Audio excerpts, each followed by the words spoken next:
All right, this is part one on how to get a cheap forklift.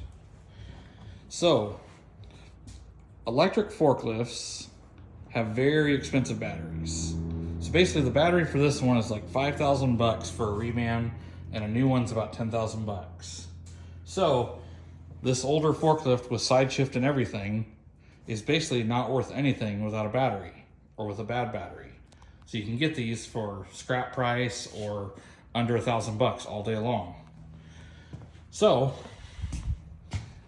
what do you do? So this is a 48 volt forklift. So I'm gonna put 4 group 31 truck batteries in here. I've already welded this piece of 2x2 down here to kind of hold the batteries in place.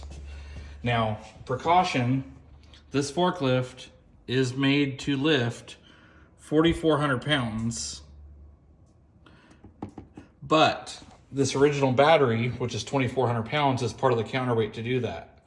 So this forklift is not going to lift the same, but for a shop forklift that just lifts something every once in a while, this will be great. So the batteries are so big because these things are made to run for like 6-8 hour shifts. And if you just need a shop or home forklift, how often do you really run it? I'll put 4 truck batteries in this and it'll probably run for an hour or 2 if I want it to. So I've already rerouted these battery cables. They usually come up over here and have a plug. So I've rerouted them and now I'm waiting on some parts and I need to get some batteries, and then I'll show you how to wire the rest. And then we should have a good forklift. Stay tuned.